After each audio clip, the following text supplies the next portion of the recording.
Believed my husband over my own son when he said my boy made a move on his stepsister. I kicked him out, blocked his number, and told everyone he was a predator. 3 years later, the truth came out. My husband was the one who hurt her, and my son spent those years living in his car. Now he won't even look at me. I, 45F, married my husband Victor, 47M, about 5 years ago. I have one son from my first marriage, Jasper, who was 18 when all of this happened, and Victor has a daughter, Tracy, who was 17 then. My first marriage ended when Jasper was around 8, his dad left, and it was just me and him for a long time. We were close. He was always a quiet boy, never gave me trouble, helped me around the house, and did well in school. When I met Victor, I thought it was finally my chance to have a real family again. He seemed like a good man, stable, serious, protective. Tracy was polite and shy, and I thought Jasper and her would get along fine. The first few months after we moved in together went okay, but there was some tension. Victor would make little comments about how Jasper had an attitude, or that he needed to learn respect. Jasper was 18, had just graduated high school, and was still figuring things out, so yeah, he could be a bit mouthy sometimes, but never anything bad. Victor didn't like when Jasper would joke around with Tracy. He said it was inappropriate, which I thought was strange because they were just teasing like normal teens, but I brushed it off because I wanted to keep peace in the house. A few weeks later, Victor told me he didn't want Jasper hanging around Tracy too much. He said boys get ideas when girls are around. I told him that was ridiculous. Jasper wouldn't ever do something like that. But Victor was serious. He started getting short with Jasper at dinner, correcting him over small things, and once even said Jasper made Tracy uncomfortable because he was too friendly. I talked to Jasper about it, told him to give her space, and he just looked confused. He said he didn't know what Victor's problem was. Then one night, everything blew up. It was late. I had just finished cleaning up after dinner, and Tracy came into the kitchen crying. She said Jasper tried something earlier that day. She wouldn't give details, just kept saying she didn't feel safe and that she didn't want him in the house anymore. Victor stormed in right after her, furious, saying he caught Jasper lurking around her room. I was in shock. I went straight to Jasper's room to confront him, and he looked terrified. He swore he didn't do anything, that Victor was twisting things, and that Tracy looked scared of Victor, not him. That made me angry because it sounded like he was trying to turn it around on us. I remember yelling at him to stop lying, to take responsibility, to think about what he'd done to that poor girl. He kept denying it, begging me to listen, but I didn't want to hear it. In my mind, I had to protect Tracy. That was my duty as a mother. I told him to pack his things and leave. He tried to talk to me again, but I wouldn't even look at him. I called his father to tell him what happened and that Jasper needed to stay with him from now on. He left that night with just his backpack and some clothes. I blocked his number after he tried calling a few times. I couldn't stand hearing him cry on the phone. I told my family what happened, and of course, word got around fast. Everyone said I did the right thing, that I had to protect the girl. I told myself the same thing every day when I cried in the shower. I thought I was being strong, that I was doing what any good parent would do. The next few months were rough. Victor was angry a lot, said Jasper had tainted the family. Tracy became more withdrawn, barely spoke to me, but I assumed she was just traumatized. I tried to focus on helping her heal. We got her therapy, but she didn't want to talk to anyone. Victor said it was better to let it go, that digging it up again would just hurt her more. So I let it go. But deep down, I missed my son. I would go through his room sometimes and find old drawings, school awards, little things he left behind. Every time I'd break down and then force myself to remember why I did it. I told myself he'd get over it someday, that maybe one day he'd understand I wasn't doing it out of hate. Still, there were things that didn't sit right with me. Victor never let me talk about Jasper again. He would get tense whenever I mentioned his name.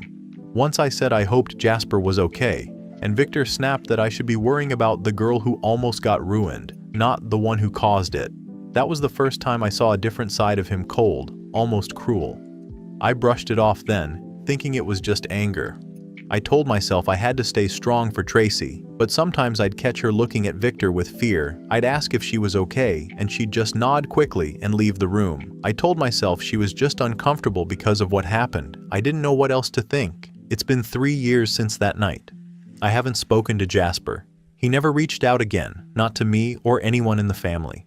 My sister said she saw him once at a gas station, working behind the counter. She said he looked rough, like he'd been living hard. I cried for hours after hearing that. I don't even know where he lives now. I came here because lately I've started having doubts. I don't know why, but I keep thinking about that night. The way Tracy looked when she told me. The way Victor stepped in before she even finished talking. The way Jasper kept saying Victor was lying. It's been eating at me. Everyone says I did what any mother would do, but I keep replaying it in my head and wondering if I was blind.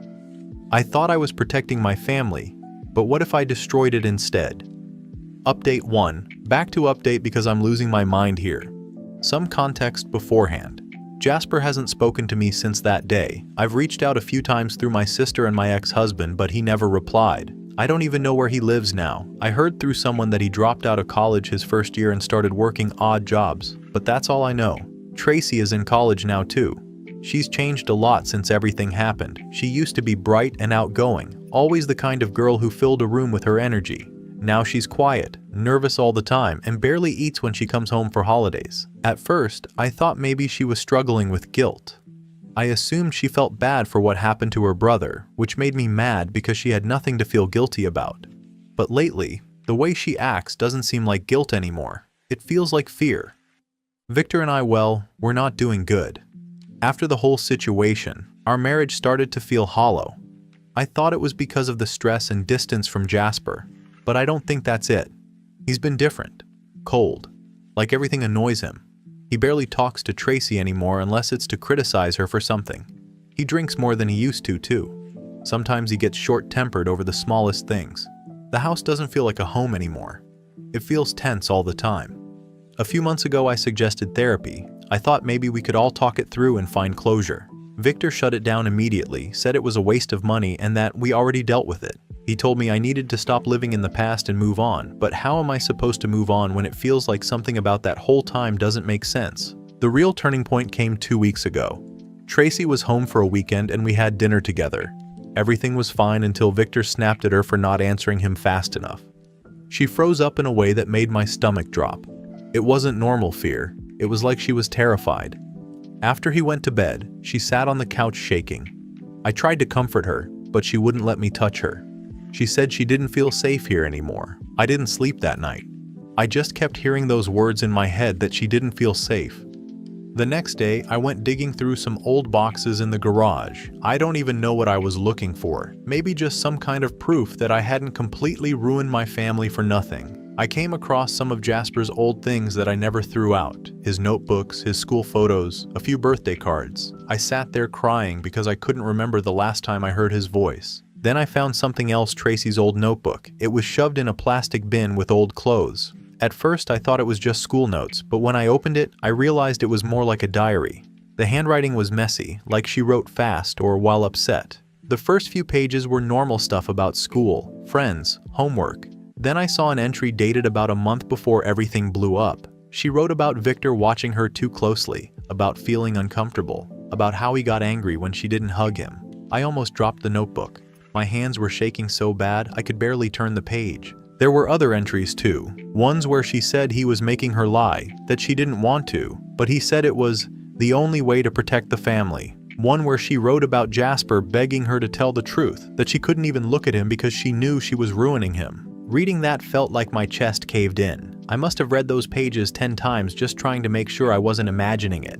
I wanted to believe I was misunderstanding it, that maybe it was some dramatic teenage writing, but the more I read, the clearer it became. She was describing Victor, not Jasper, Victor. I sat there for hours, staring at the wall. I couldn't even cry at first. It felt like someone had ripped the ground out from under me. All this time, I've been telling myself I was protecting Tracy, but I was protecting the man who hurt her. I was the one who threw my own son away to protect him. I didn't know what to do. When Victor got home that night, I tried to act normal, but I could barely look at him. He kept asking why dinner wasn't ready and why I was acting weird. At one point, he looked straight at me and said I was starting to sound just like Jasper. Later that night, when he went to shower, I took the diary and hid it in the trunk of my car. I don't even know why. Maybe I just needed to have proof that I wasn't losing my mind. I've been trying to figure out what to do since then. Update 2. It's been 2 weeks since my last post, and I don't even know how to start this one because everything feels like it's happening all at once. Victor caught me reading Tracy's diary. I tried to act normal. I told him I found it while cleaning the closet, just to see how he'd react. He didn't yell or accuse me of anything, he just stared. He didn't say much after that, just nodded and walked off, but the rest of the night I could feel him watching me. Every time I moved around the house, he'd suddenly be there too. I didn't sleep at all. For a few days, I pretended like everything was fine. I cooked, cleaned, and tried to act like I hadn't just read my daughter's handwriting describing things that made me disgusted. I didn't want to push anything too fast because I was scared he'd find out what all I knew. But I also couldn't sit there and pretend either. Every time he touched me, even just putting his hand on my shoulder, my whole body tensed up. Then Tracy started acting off too.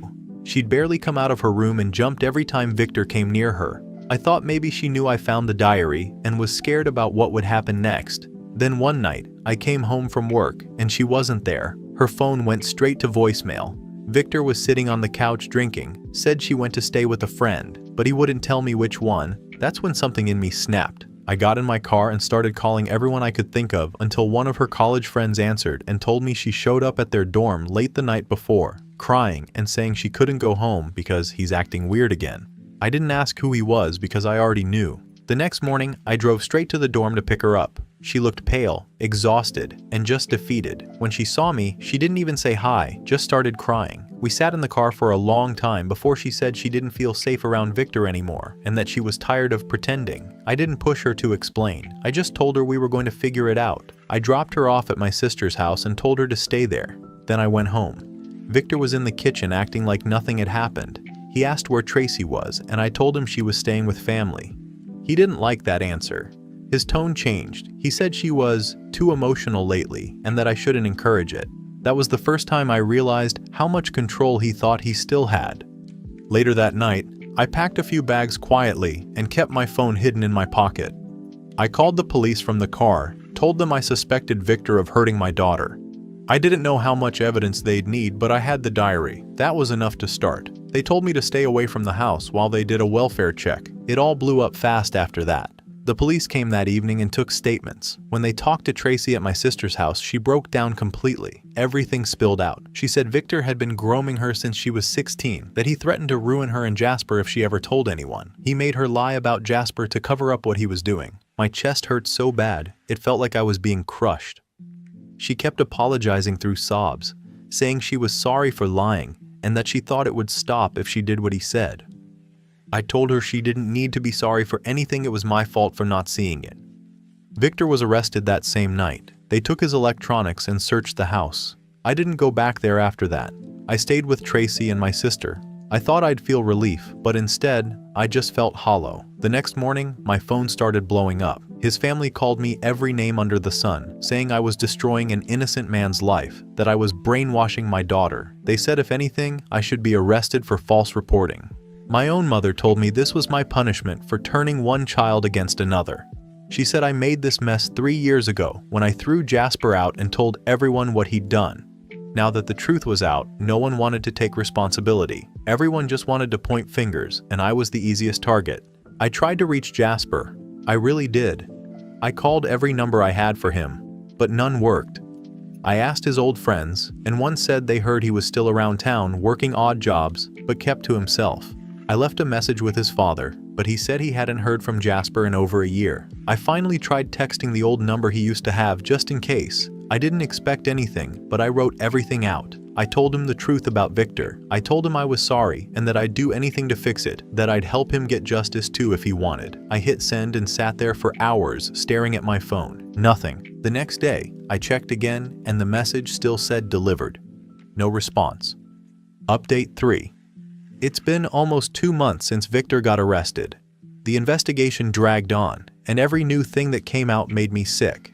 I don't think there's a way to fully put into words what it feels like to realize the person you trusted the most was capable of something that vile and that your own son paid the price for it. The police confirmed enough of what Tracy told them to keep Victor in custody. They pulled his devices and found things no one should ever see. They said there were messages, recordings, and some kind of tracking app he had on Tracy's phone. She didn't even know it was there. I can't explain how it feels hearing the words, "We believe your daughter," when 3 years ago I couldn't do that for my own son. The detectives said the case could take months to build, and they wanted both of us to get therapy, so that's what we've been doing. but none of it feels like enough.